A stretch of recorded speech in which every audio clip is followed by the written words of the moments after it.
Hey there, thanks for joining us. This is Pixel Sift. My name is Gianni. Each week we dig into the issues in gaming that matter to you. And joining me on this journey are my intrepid co-hosts, Mitch and Scott. Hey. Hey. Love that intro. Got some grammar checking in there. It's because of the new computer. It is. We've got a fancy new stream PC, which I'm sure you can tell from the quality of the stream going out there.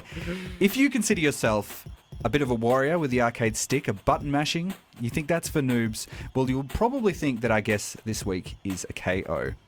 So my name is Henry Sham, also known as Genxa, that's my gamer tag. And for OzHadou, I'm essentially the brand manager and tournament organizer. Fighting games started off in an arcade, in a game center. And in order to play those games, you had to play with someone next to you. And it's always been very personal. Henry will be sharing with us the world of competitive and social fighting games. That's coming up later. But what else are we checking out today, Scott? Today we're going to be taking a gander at the world of educational video games and game-based learning. Yeah, it's the biggest game in the world, but some players and teams aren't happy with the way Riot is playing with League of Legends. That's coming up a little bit later, but right now we have the shipping news with Brian Fairbanks. The 2016 Audio Game Jam began on the 29th and ends on the 5th of September. It's a fundraising game jam for the Royal National Institute of Blind People, which is a UK-based charity. However, it's open to everyone in the world, and Melbourne is showing a good amount of participation, with a few teams already working. If you haven't heard of the term before, Game Jam is a short, dense game development period in which teams both compete and liaise with each other to create games. If you're a developer and you're looking for something to do this weekend, get a team together. AudioGames.net has a really great definition of the genre. An audio game is a game that consists only of sound. Its game mechanisms are usually based on the possibilities of sound as well. Usually, but not always, audio games have only auditory output. Audio games are not specifically games for the blind. Please check our site for more information, pixelsift.com.au. Submissions close for Australian Game Developer Awards on September 2nd. A game is eligible if it has been released after the 1st of September 2015, or has not been released yet, but it should be out in 3 months. The eligible categories are Studio of the Year, Game of the Year, Excellence in Art, Excellence in Design, Excellence in Audio, Technical Excellence, Innovation Award, Accessibility Award, Representation Award, and the Adam Lankman Award. Former winners include Screen Cheat by Samurai Punk, who picked up the 2014 award for Technical Excellence. You can listen to our interview with Nick McDonald of Samurai Punk in episode 19. More information at gcap.com.au. Adelaide-based developer Team Fractal Alligator, also known as Matt Trobiani, has just announced an expansion of their critically acclaimed, massively successful Hacknet that was released in 2015. Hacknet is an immersive, terminal-based hacking simulator for PC.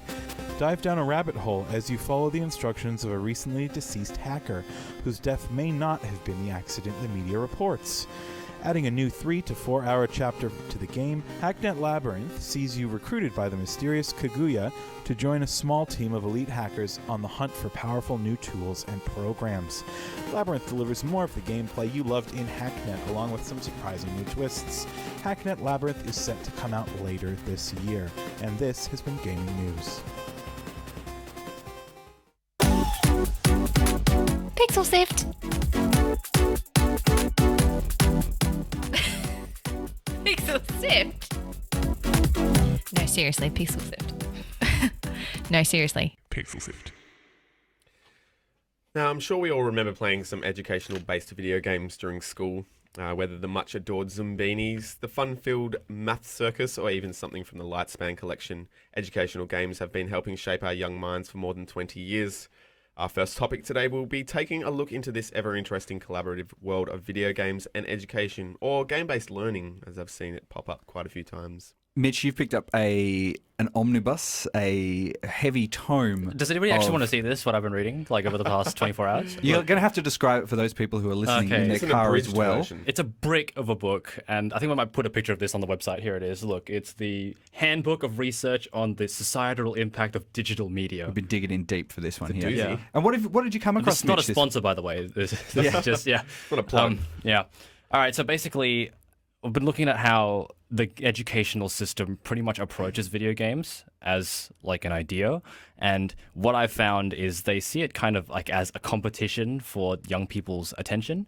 I got a quote here by Jay Lamech, and it says, "Too often we hear it argued that what players learn in virtual spaces is worthless because it has no application in the real world. A world these critics seem to assume that what is real excludes our experience of the virtual."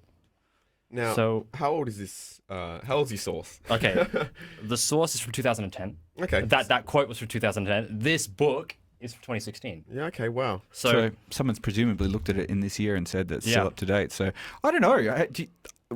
How do you feel about this, Mitch? Well, it just seems that like throughout, like I'm 22 years old. I was in high school, I guess, fairly recently, and video games have always been seen as pretty much enemy, almost number one of education, and they don't go hand in hand together. And where they do come together, the examples aren't very exciting.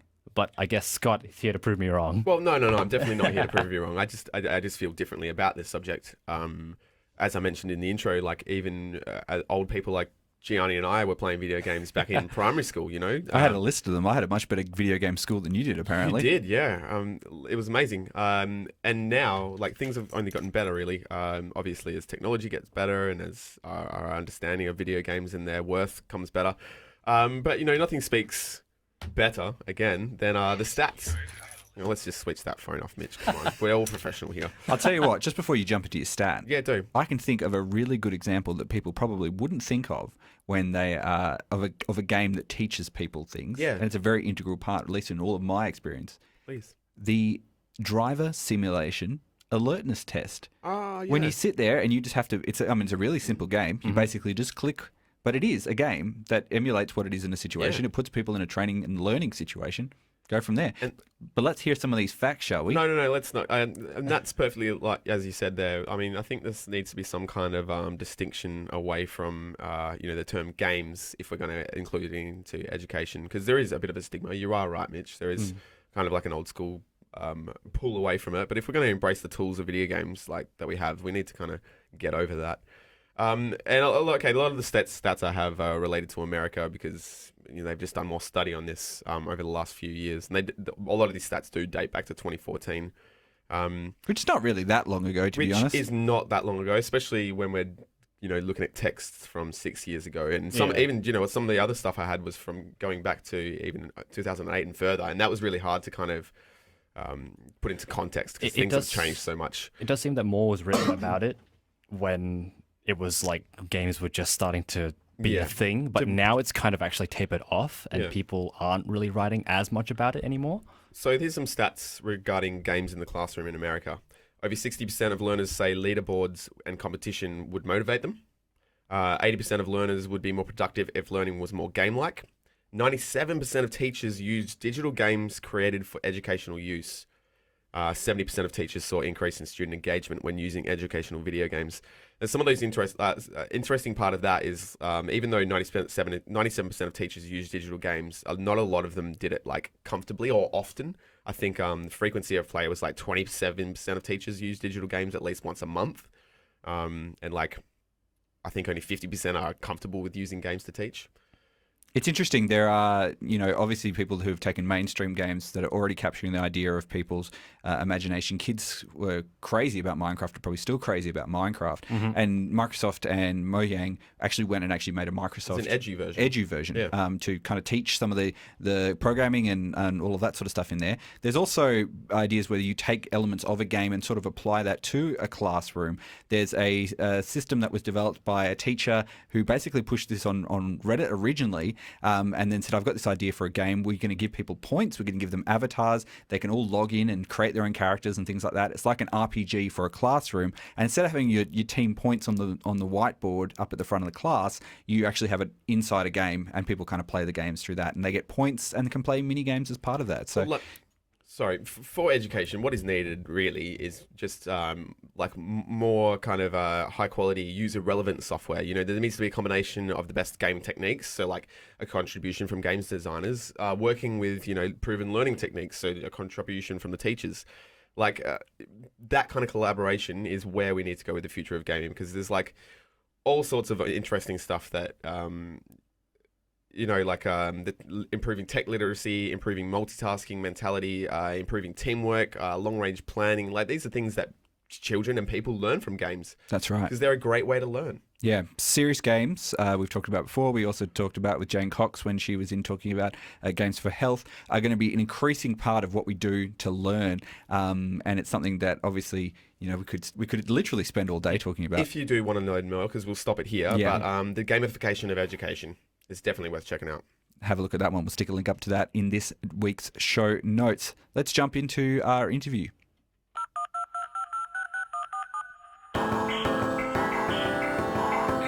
Watch episodes, Let's Plays and more at youtube.com/PixelSiftAU.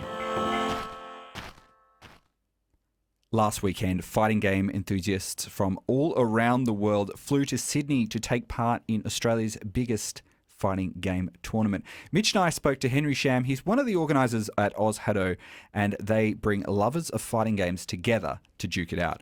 We asked Henry what draws people to the arcade sticks and the low latency monitors.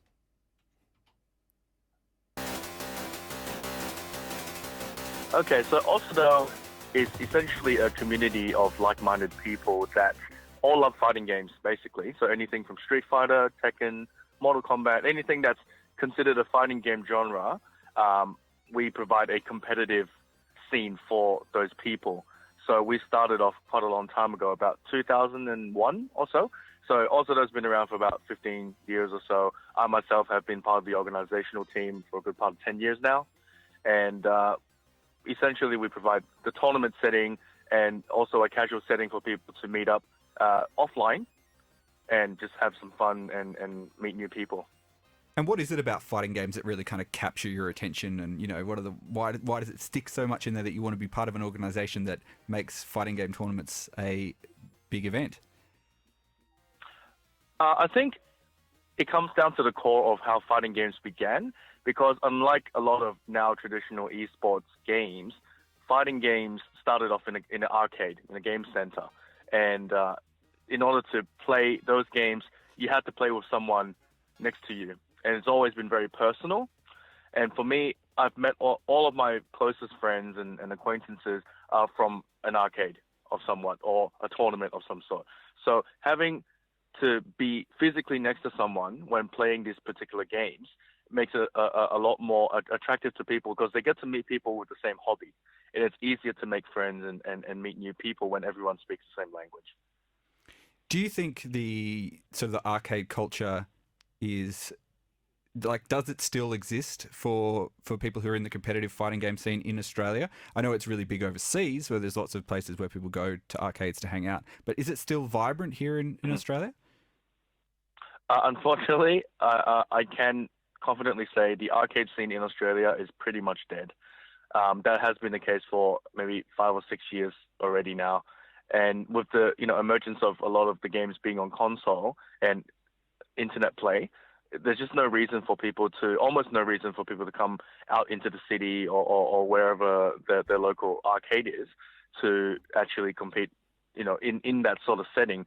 And on top of that, a lot of arcade owners have decided, look, we know fighting games are kind of dying off in the arcade sense of things. So for them, in a business point of view, they've stopped, bringing in the newer games. They've concentrated on the prize games or the driving games and that sort of stuff. So that being said, fighting games have kind of died off in the arcades. Arcades still exist, just fighting gamers don't usually go there very often anymore for that purpose. So what do you guys do to get people off the couch, off the console, into a competitive environment so that they can have the same sort of experiences that you had when you were kind of getting into the fighting game scene?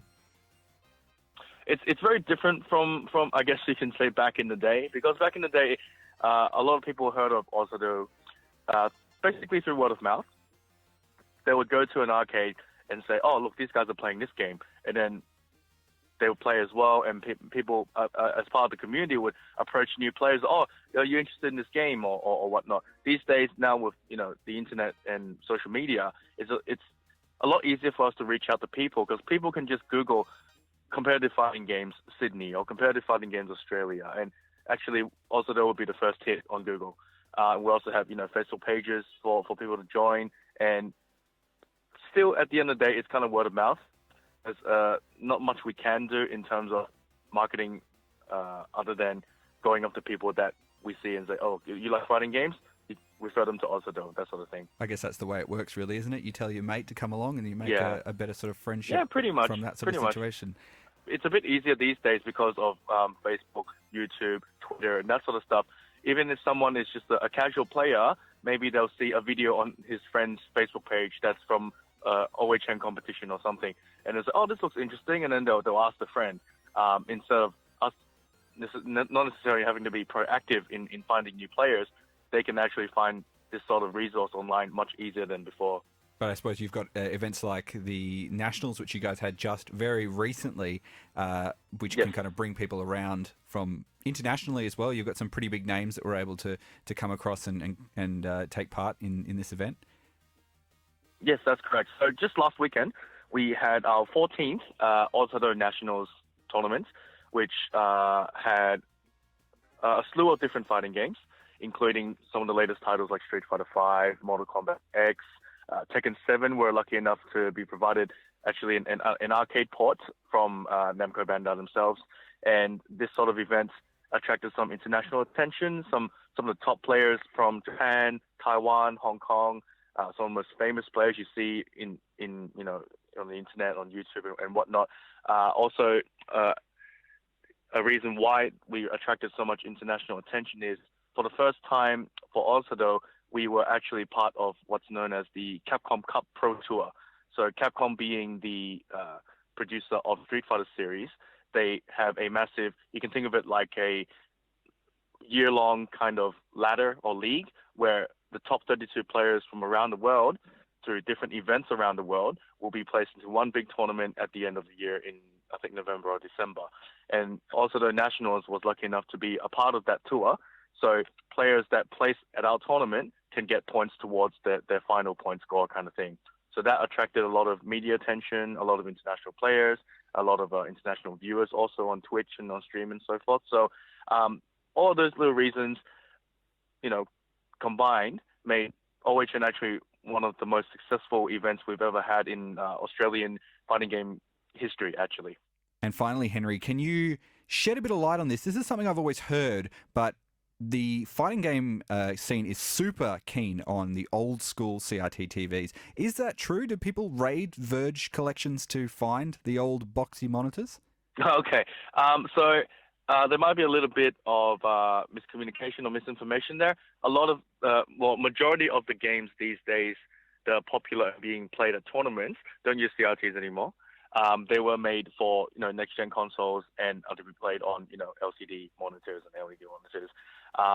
The CRT monitor stuff is for older games, which literally don't support HDMI output. So the only possible way is CRT. So maybe like Smash Brothers Melee or something like that. Even older games would prefer CRT because there's less lag coming out of the monitor itself. There's input lag when you press buttons. And because fighting games in general are very, very frame sensitive, like I was mentioning earlier, this combo might need frame perfect execution. And if there's input lag or there's lag coming from the LCD monitor, then it could mean a drop combo, which could mean you lose the round. So in that sense, we're very, very particular in the displays that we use, not necessarily a CRT, but we are quite picky on the particular monitor that we are using. So there are companies that have approached us with, very, very low low lag monitors or lagless monitors. So for a casual gamer, you might be happy with a TV at home. But when it gets to that competitive level, we'll sit down, we'll press a button, and we'll know exactly, oh, this TV is laggy, or this monitor is laggy straight away. So I guess my button mashing is really going to cut it in this competition. You is need to it? be frame perfect, Mitch. You can't be... you might get past the first round, maybe if you're lucky, but eventually it won't carry you very far.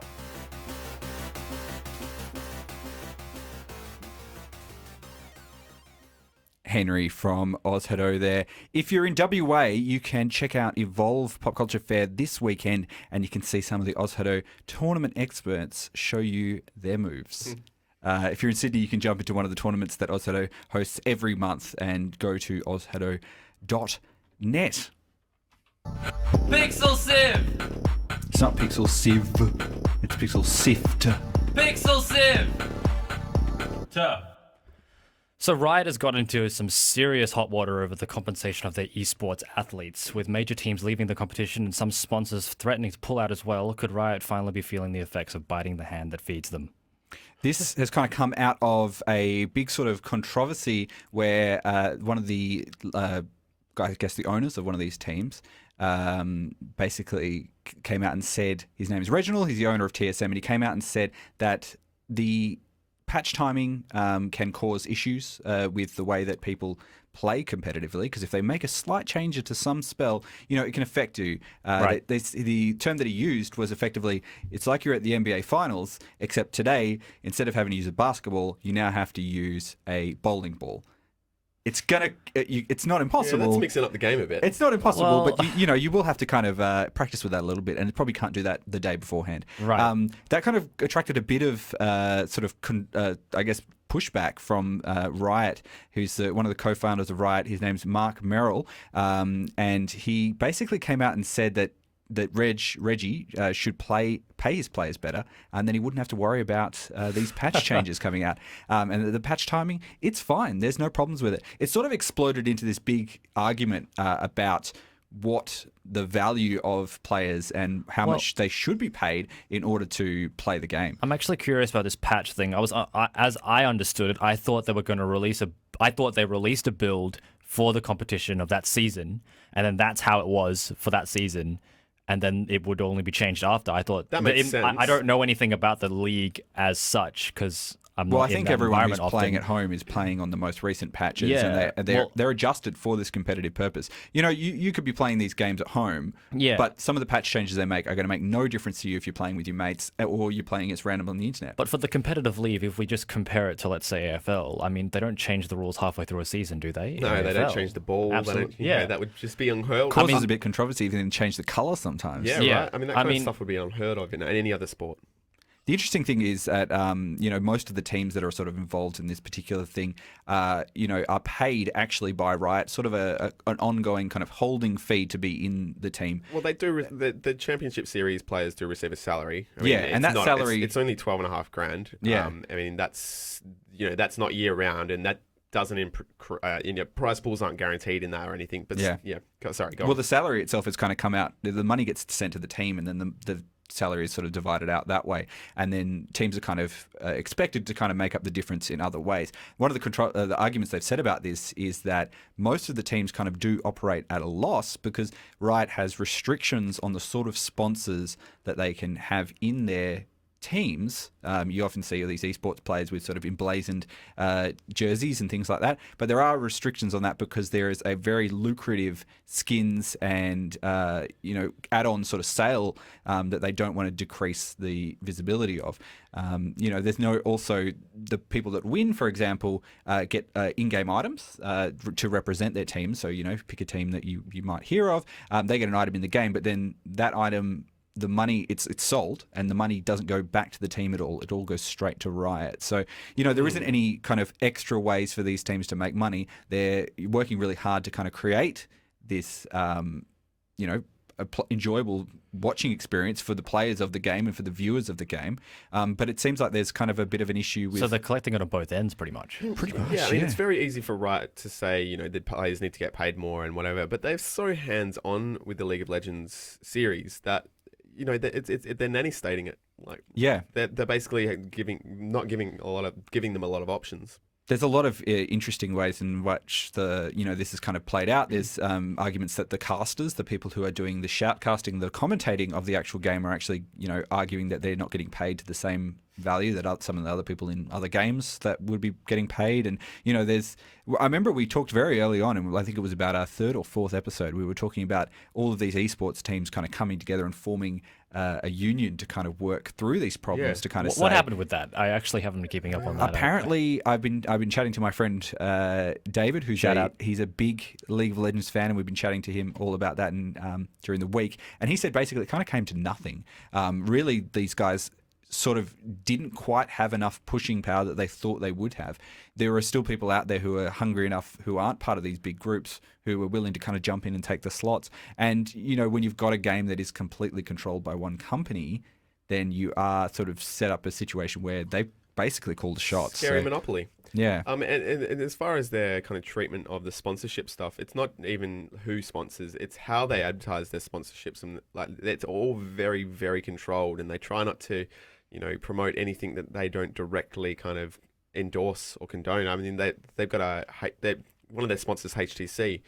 They're in a little bit of a bubble with them at the moment because basically they didn't behave in a way that they wanted. Yeah, they put up a video on one of the team channels, and then Riot basically said you can't put up a video. You can't advertise other games and stuff, or you can't other products. 5. Yeah, on.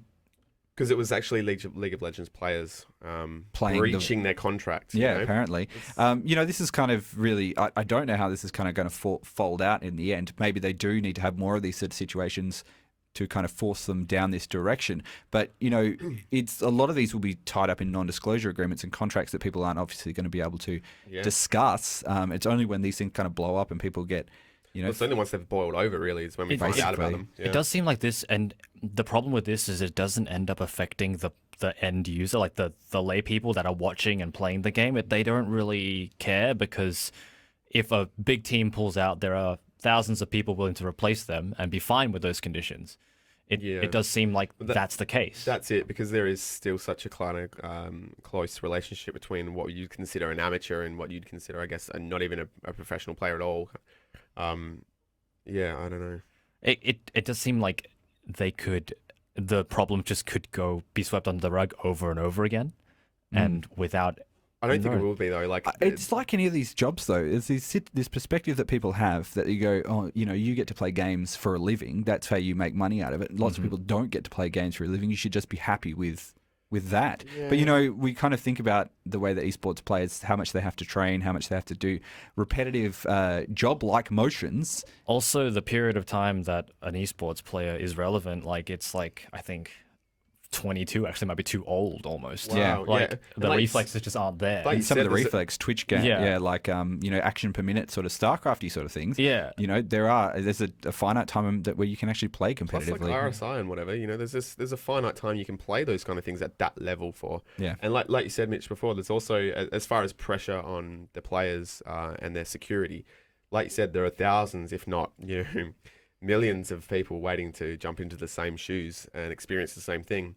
And then, there may not be good operators out there. Maybe people who are just happy to kind of sign up any young people who may not be as savvy about their rights and things like that, and kind of take advantage of their enthusiasm for the game. You have this in any kind of emerging form of anything like entertainment. I know as a DJ kind of thing, people doing that for nothing was a little bit of a problem over the last few years, as it became a little bit easier for everyone to do it, because you'd have someone with their first gig that would do it for free, and it takes legitimacy away from the industry. Yeah.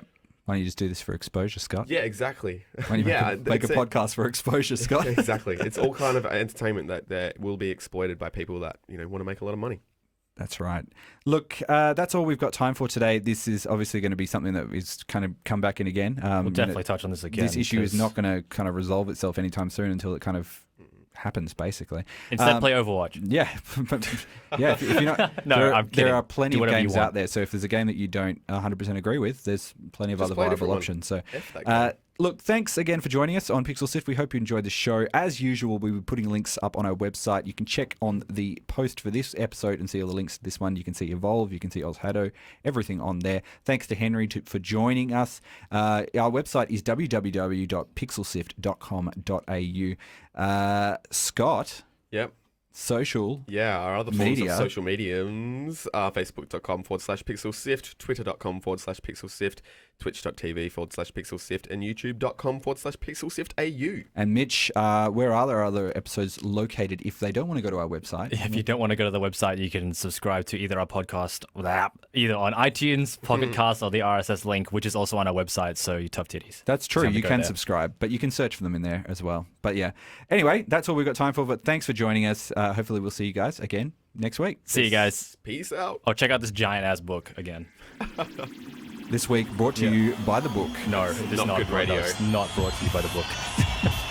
Bye.